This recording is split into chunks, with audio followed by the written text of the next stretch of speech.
Il caro carburante è sicuramente uno dei temi di questa settimana che lo volevamo affrontare a screenshot, poi c'è anche il caro vita in generale, lo sappiamo come le bollette schizzano in alto e quindi ci sono molte problematiche per la clientela, per gli stessi consumatori, ma prima di tutto per le imprese, e a causa appunto di questo caro vita sono costrette ad aumentare anche il prodotto finale. Insieme a me oggi nella puntata di Screenshot c'è Massimo Masotti che è referente per la logistica di Confindustria Udine. Buonasera, grazie per essere venuto a trovarci. Buonasera a voi, grazie. Allora, Masotti, prima di tutto parliamo di questo caro carburanti. Leggiamo che gli autosportatori sono i primi ad essere, diciamo, tartassati da questa, non possiamo neanche dire la novità, perché è un po' da ottobre che sono schizzati in alto i prezzi, però aumentano sempre di più, non c'è una fine. Beh, stiamo molto preoccupati, la categoria è in subbuglio in questo momento proprio perché questo trend di aumento del carburante sembra non fermarsi. Siamo partiti l'anno scorso, ma ben prima di ottobre, e questo trend che si era rallentato verso la fine dell'anno adesso è ripartito in maniera violenta e pare non avere fine, e questo ovviamente per noi autotrasportatori, in cui il carburante incide per circa un terzo dei nostri costi di esercizio, è una grossa preoccupazione. Parliamo di centinaia di migliaia di euro all'anno che si bruciano appunto in carburante e nei suoi aumenti.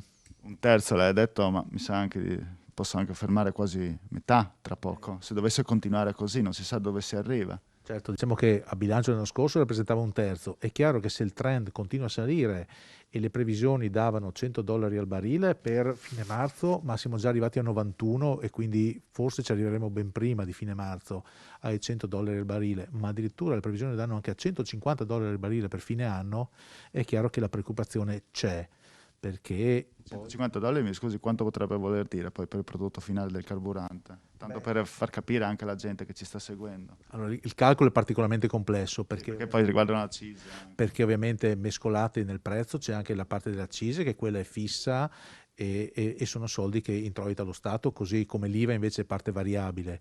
Dopodiché quello che incide molto è anche il rapporto nel cambio con il dollaro, perché anche quello ha un'incidenza sul valore di acquisto, perché il barile è quotato in dollari e va convertito in euro. Quindi in realtà il calcolo dell'importo è, ma certamente i 2 euro al litro sono superati se il trend continua in questa direzione qua, e per noi è un grosso problema perché possiamo anche andare dai nostri clienti a chiedergli aumenti, ma è chiaro che oltre una certa soglia diventa non più interessante vendere il prodotto magari in Spagna piuttosto che in Francia, piuttosto che all'estero, quindi maggiore aumenta il costo del carburante e minore è la propensione all'esportazione delle nostre imprese. E siccome le nostre imprese friulane hanno una grande vocazione all'export, questo potrebbe essere un indicatore di rallentamento dell'attività produttiva.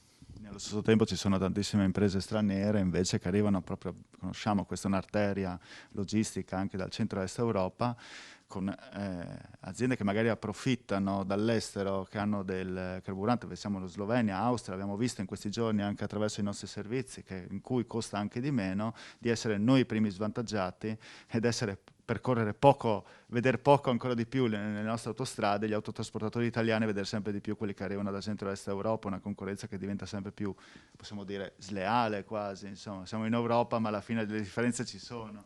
Certo, questo è un tema, quello delle accise in particolare, che da anni noi come categoria stiamo sollevando. L'Unione Europea è assente su questo argomento perché ha in vigore una direttiva che non uniforma le accise nei vari paesi, anzi crea proprio una distinzione Stato per Stato, e questo è contro il principio dell'Unione Europea che vorrebbe uniformare anche appunto la misura del limone. E questo permette a paesi in particolare dell'est, in particolare la Polonia, l'Ungheria, di offrire carburante a prezzo molto basso, e quindi sulle nostre autostrade arrivano veicoli dai paesi all'est con serbatoi da 1000-1200 litri, quindi pieni di carburante, quindi entrano, non acquistano nulla in Italia, viaggiano andata e ritorno, occupano l'autostrada, tra virgolette, e fanno concorrenza a noi che purtroppo non possiamo comprare il diesel in Ungheria perché siamo in Italia, quindi paghiamo accisa italiana. Questa è una concorrenza appunto sleale su cui l'Unione Europea fino adesso si è sempre voltata dall'altra parte, incredibilmente. Ecco, lo Stato in questo caso può intervenire, dico anche la regione, si parlava di super sconti, area zero, anche, parlando anche di veicoli semplici, insomma, però si può intervenire in qualche modo, sappiamo anche altre categorie, oltre alla vostra, che hanno denunciato siamo allo stremo, non ce la facciamo. Si può fare qualcosa? Lanciate un appello anche voi come Confindustria su un tavolo unico da creare, immagino, per cercare di venirvi incontro. Allora, diciamo che dobbiamo spaccare il mondo in due fra privati e aziende. Nel mondo privato ovviamente gli spazi di manovra sono diversi. Nel mondo delle aziende qualsiasi aiuto si configura come un aiuto di Stato che va notificato all'Unione Europea, quindi i tempi sono ovviamente infiniti affinché l'Unione Europea eventualmente decida di concedere un aiuto alle imprese. Come dicevo prima, esiste una direttiva appunto sulle accise che quindi già quella regolamenta gli importi che si possono addebitare alle imprese e quindi gli spazi di manovra sono per la nostra categoria estremamente limitati, ma veramente estremamente limitati. Quindi, insomma, o interviene l'Unione Europea, da quello che capisco, o rischiamo, insomma, di non avere soluzioni. Cioè, è lei la prima a dover agire. Beh, diciamo che soluzioni a breve sicuramente non ce n'è. L'Unione Europea non so se intende mettere mano a questa direttiva accesa, anche perché questa normativa, per essere modificata, va approvata all'unanimità. Ed è uno dei problemi per cui, nonostante anni di battaglie su questo tema qua, le nostre associazioni di categoria, quindi Confindustria e Anita a Roma, non hanno mai ottenuto un risultato perché appunto serve l'unanimità di 27 paesi, che ovviamente, Difficilissimo, andando a toccare su tassazione in primis, ma anche su concorrenza, perché ovviamente tasse basse significa poter fare più concorrenza, è quasi impossibile riuscire ad avere l'unanimità per modificare questa direttiva qua, che è ferma appunto dal 2003, nonostante ben 2 tentativi di modifiche non andati a buon fine, proprio perché serve l'unanimità, che ovviamente non c'è stata.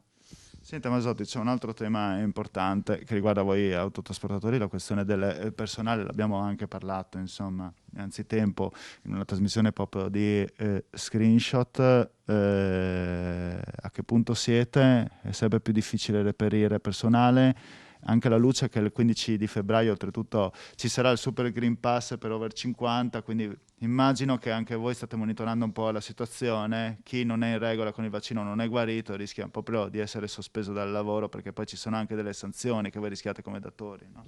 Sì, non è che rischia, proprio non può entrare a lavorare, quindi certamente chi over 50 non è a posto con le vaccinazioni non verrà a lavorare, questo è certo. Purtroppo la situazione non è cambiata rispetto a qualche mese fa, questa carenza di vocazione a fare l'autista, perché di questo parliamo, ormai da anni. Fare l'autista non è un lavoro di moda, incredibilmente, perché in realtà ci sono dei lavori che assolutamente sono normali, sono anche ben retribuiti da un certo punto di vista, però diciamo che mancano i giovani, quindi manca il ricambio. Questo è quello che è successo in tutti questi mesi qua. La pandemia non ha aiutato, perché qualche autista dell'est, che era un po' il bacino di utenza che noi utilizzavamo per raccogliere, è rimasto a casa sua a lavorare nei loro paesi dove la vaccinazione non è obbligatoria. Sapete anche quello che sta succedendo in Canada, dove appunto i camionisti hanno fatto una rivolta contro il governo, contro le vaccinazioni, quindi proprio è una cosa transnazionale, una cosa veramente mondiale, questa cosa che è quasi inspiegabile da un certo punto di vista. Però il fatto appunto che altri paesi non abbiano imposto la vaccinazione obbligatoria, di fatto ha fatto sì che qualcuno si spostasse a casa sua pur di non subire l'obbligo di vaccinazione. Qui torniamo sul tema, insomma, che le regole sono sempre diverse. Ci sentiamo europei, siamo in Europa, però 27 paesi che non si mettono d'accordo. Esatto, l'assurdo è che un lavoratore che fa trasporti internazionali, che lavora in Italia, non può entrare a fare il lavoro, ma potrebbe, tramite un'azienda slovena piuttosto che austriaca, fare lo stesso identico lavoro ed essere in regola. Questa è una cosa veramente folle, è incredibile che sia tollerata una cosa del genere. Abbiamo protestato, lamentato, siamo intervenuti sul governo, sui tecnici, sui ministeri per spiegare questa cosa qua che è incredibile, è impossibile, però al momento così è e così si fa.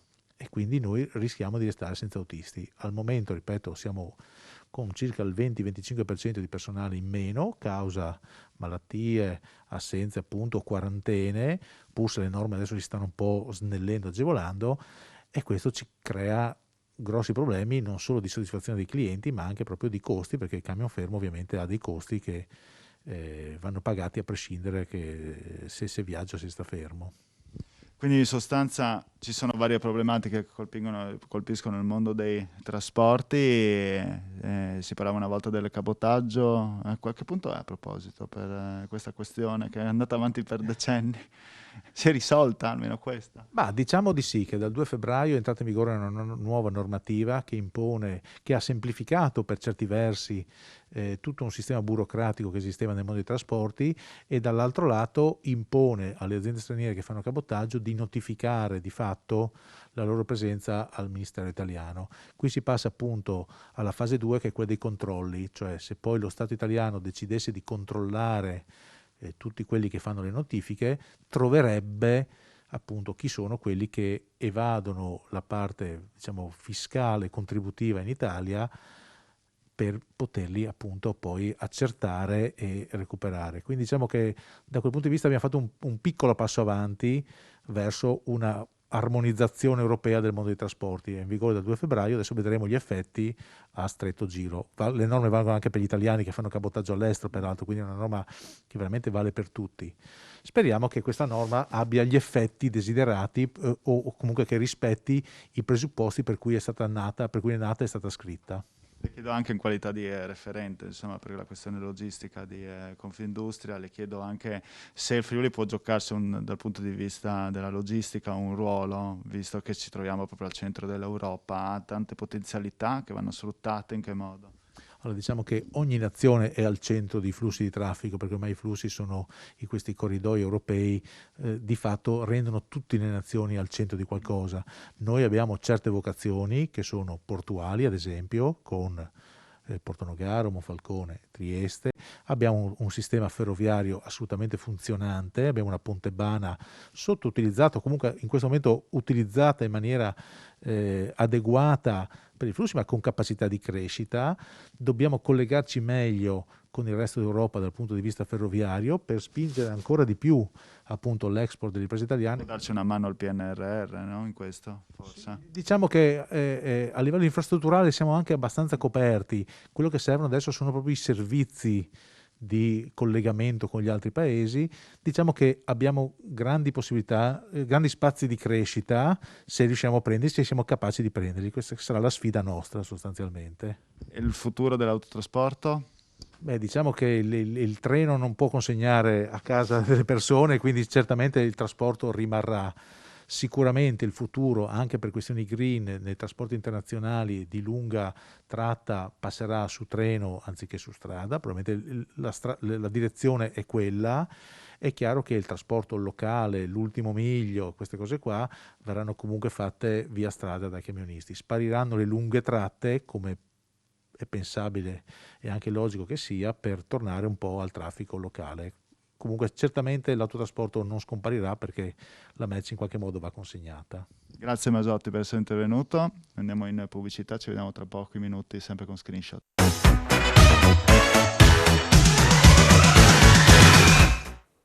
Bentornati, questa volta in studio direttamente con Screenshot. Abbiamo sentito nella prima parte, abbiamo parlato di caro carburanti, ma c'è anche la questione del caro vita, spese sempre più care, e anche le bollette. Insomma, è un allarme inflazione. Ne vorremmo parlare con Giuseppe Pavan, che è presidente di Confcommercio Mandamento di Udine, ma ha anche il ruolo, se non sbaglio, di vicepresidente nazionale di Fedagro, esatto, e di Confcommercio. Esatto. Quindi magari ci può anche parlare dell'intera filiera agroalimentare. Certo. Come sta avendo le ripercussioni per questo caro vita, Pavan?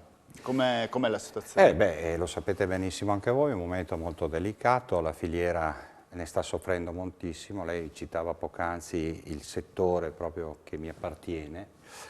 Si parte da dei costi proprio a livello di produzione che sono quasi, dico non quasi raddoppiati, ma su certe situazioni purtroppo sono anche più di raddoppiati. Il settore della produzione sta pagando oggi lo scotto di un costo iniziale per produrre qualsiasi tipo di articolo che va dal 40 ai 60 al 70% in più di costi. Quindi sono costi molto importanti che poi sommati tutto quello che è il percorso della filiera, perché noi dobbiamo produrre, dobbiamo imballare, quindi ci sono imballaggi, ci sono tutti questi costi qua, personale, che anche lì poi sarebbe un altro tema da aprire con molti problemi di personale.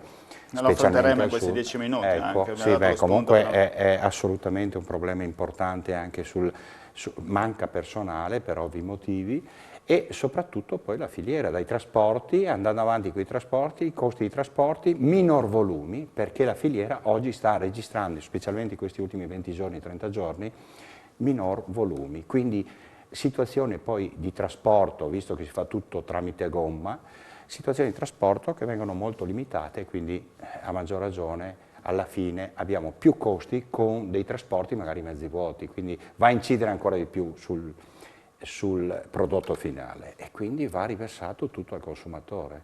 Soprattutto in quale tipo di freschi abbiamo questo? Beh, un po' generalizzato? allora, ci sono 2 o 3 articoli che adesso faccio vedere, hanno avuto le gelate normali e quindi abbiamo avuto degli sbalzi di prezzi importanti, ma questi lasciano il tempo che trovano perché appena si rimette a posto il tempo è contingente. Il problema è proprio strutturale che parte dall'origine in tutti gli articoli e gli articoli sono tutti quanti penalizzati perché i costi per produrre un certo tipo di articolo rispetto a un altro sono uguali e quindi capisce anche lei che la situazione è abbastanza pesante, grave. E questo si rischia di ripercuotersi ancora di più da adesso in poi, perché ovviamente la prima ripercussione c'è stata diciamo da produttore, adesso arriverà al cliente finale. Assolutamente, no? È già arrivata. È già arrivata. È già arrivata e lo risentiamo anche noi rispetto, come dicevo poc'anzi, sul discorso della risposta del consumatore. Quindi già l'anno scorso, 2 anni fa, il consumatore acquistava in maniera molto più attenta, oculata, e questo ne abbiamo già parlato in qualche trasmissione. Oggi, oltre a questo, devono fare i conti con le spese che hanno in famiglia. Certo. Perché se lei parla di bollette, se le bollette sono raddoppiate, è ovvio che bisogna dopo tirare un po' la cinghia, no? Certo. Un po' tanto. Esatto. E poi queste bollette di cui parlavamo, appunto, sono anche sui diretti commercianti, sui ristoratori, sui baristi, per cui lei, immagino che lei come presidente anche di Confcommercio Udine abbia sentito i suoi associati, la situazione non va per le migliori. No, la situazione è pesante anche in tutte queste categorie che lei ha elencato. Ci troviamo di fronte a un momento molto difficile. Le più piccole imprese a livello familiare stanno facendo dei sacrifici perché hanno minor costi e quindi tirando la cinghia un attimino sostengono quello che è, diciamo, la piccola azienda familiare. Non hanno anche il personale, quindi non devono pagare dipendenti, hanno minor costi, quindi riescono a sbarcare il lunario, tra virgolette. Purtroppo le medie e più grosse strutture ne risentono tantissimo. Quindi siamo molto preoccupati perché, come dicevo, come nel settore dei freschi, anche nel settore della ristorazione, pubblici esercizi e tante altre categorie che non sto qua a citare, stiamo vedendo dei risultati col segno negativo, dovuto proprio a questo momento critico. Bollette che sono raddoppiate, possiamo già dire, sono già arrivate? Sicuramente sì. Senta, mi accennava il problema del personale, di cui sarebbe da discutere magari una puntata intera. Abbiamo sentito anche prima, per esempio, Masotti che mi diceva il problema del personale. Sì, esatto, lui ha detto disastro. Anche, sì, esattamente. Peraltro in un fuori onda mi ha fatto vedere, guarda, i camion sono fermi, sono 8, perché su 40 ne ho 8 fermi, tra quarantene, malattie, non riusciamo a partire. E non trovi personale adatto per poter...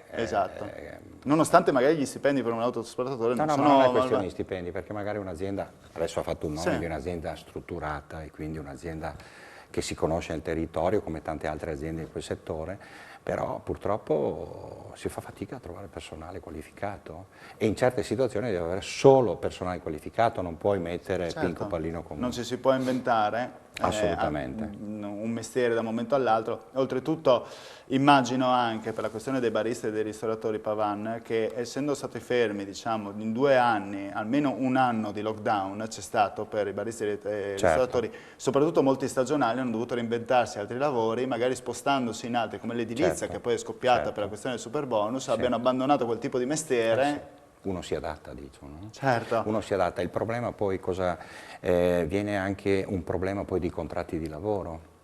Non parliamo poi dei contratti stagionali. Fare oggi delle previsioni in questo momento, ma anche l'anno scorso, per tutti quei comparti dell'alberghiero, forse avrete già sentito la nostra Presidente regionale, Paola Schneider, esatto, e questi problemi sono problemi molto importanti, molto pesanti per le aziende del settore alberghiero, e non solo, ma anche ristorazione, pubblici esercizi. Quindi cosa succede? Cala anche la qualità di chi va a lavorare, perché ti devi adattare. Questo è un problema che ormai stiamo vedendo in tutti i settori ed è un problema che sarà difficile da recuperare un po' a posto. Certo, magari non direttamente le scuole, magari ce la possono fare, ma, sì, ma ci vuole tutto il decorso anche, per formare la gente, per avere... Anche chi magari è rimasto disoccupato a 50 anni, che deve abituarsi a un nuovo tipo di lavoro, però per quello va creato un percorso... Sì, ma la voglia c'è di fare, la voglia c'è di lavorare, però purtroppo manca la base per poter dire do una mansione a una persona che... Oggi le aziende non hanno più tempo di dare incarichi a persone che si devono formare. Oggi noi dovremmo trovare già le persone, non dico quasi pronte, ma... Certo. Senta, volevo affrontare anche l'argomento amministrazione di Udine, perché si stanno facendo dei passi in avanti anche per la nuova viabilità del centro, ma saranno le elezioni, insomma, magari dopo qualcuno la riprende in mano e la stravolgerà, ma come intanto già si pensa... Siamo abituati purtroppo. Sì. Però intanto si mette a punto la nuova ZTL, che non è la ZTL con le telecamere che aveva portato 30.000 multe, no? Immagino. No, non sarà quella. No, da come c'è stato... Noi abbiamo avuto un incontro 2 giorni fa sia con l'assessore Franz che col vice sindaco Michelini, dove siamo, non dico soddisfatti, ma abbiamo aperto tutti questi argomenti sul tavolo e diciamo siamo abbastanza tranquillizzati, tra virgolette, perché la ZTL non solo per il centro storico ma anche per la zona periferica del centro di Udine è importantissimo, per le entrate e uscite del centro storico e per tutte le attività che abbiamo. Alla fine, col senno di poi adesso la interrompo, ma 3 anni dopo, ormai sono passati, via Mercato Vecchio, vi ha soddisfatto con la nuova soluzione? Ma noi siamo subito, abbiamo dato una risposta subito positiva. Si ricordi che noi abbiamo detto o rimane tutto aperto o tutto è chiuso, le vie di mezzo noi non le abbiamo mai accettate. Oggi abbiamo una via che, devo dire la verità, a mio parere personale, poi magari qualcun altro ha un altro parere, è bellissima così. Anche fare un arredo urbano, mi permetto di dire, io starei molto attento a non rovinare questa stupenda via che è bella già per open space. Esatto. Se dovessimo paragonare a casa nostra, insomma, è la classica open space. Mi diceva appunto sulla ZTL che lo disturbate in base alla riunione che voi avete fatto. Cosa avete chiesto, cosa volete? Noi abbiamo convocato, abbiamo chiesto la convocazione sia del vice sindaco, che è il primo interessato alla ZTL, che alle attività produttive che vanno a braccetto, perché poi ci sono problemi di DEOR, rinnovamenti di regolamenti e quant'altro, la proroga, non si fa la proroga sul discorso dei spazi che hanno dato per i problemi del Covid, a tutte queste attività. Ci sarà una proroga? Ma per il momento si parla di proroga, però dovremmo rivedere un po' tutto, perché in base alla ZTL deve sapere una cosa, che ci sono tanti stalli che sono stati occupati. Sono stati occupati perché in emergenza abbiamo dato la facoltà, diciamo, l'amministrazione si è aperta e ha dato la facoltà di poter lavorare un po' a tutti.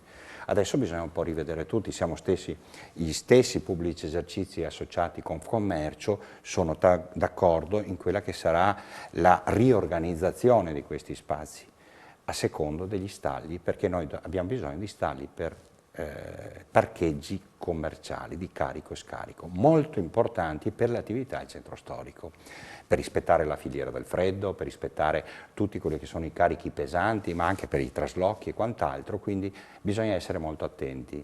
Oggi Michelini ci ha dato, diciamo, l'ok di portare, prima di andare in ZTL, le telecamere ancora non si apriranno, quindi siamo certi e quindi Diamo possiamo anche stare un po' tranquilli Sì. per non fare danni come l'altra volta e quindi ci sarà molta più prudenza. Per quanto riguarda gli stalli, ci porteranno una pianta dove andremo a ridiscutere, a vedere se magari si possono aggiungere o spostare alcuni stalli, quindi l'apertura massima da parte del vice sindaco a discutere. Mi ricordo che c'era molta confusione anche tra le categorie che entravano e uscivano con 40 categorie, se non sbaglio. Questo verrà un po' ridistribuito. Assolutamente, razionalizzato. Esatto, con degli orari giusti come tutti i centri storici che ci sono in Italia, perché insomma basta copiare chi fa bene, no? Dico sempre io. Manca un minuto, come sarà il 2022 del commercio? Come la vede? Ma In base a tutti questi momenti? Io sono sempre stato ottimista, io lo vedo sicuramente un anno di fatica, però ci rimboccheremo le maniche, gli imprenditori dei piccoli e più grossi qua in Friuli, ma soprattutto a Udine, non si sono mai tirati indietro. Noi come associazione cercheremo di dare il massimo apertura e assistenza per quello che possiamo fare. Mi sento di dire questo perché sono sempre stato ottimista e bisogna andare avanti per una strada positiva. Ci mancherebbe. Grazie mille, grazie a Pavan per essere tenuto alla nostra trasmissione. Screenshot torna la prossima settimana, come sempre 19:45 a partire da mercoledì. Grazie, arrivederci. Buonasera.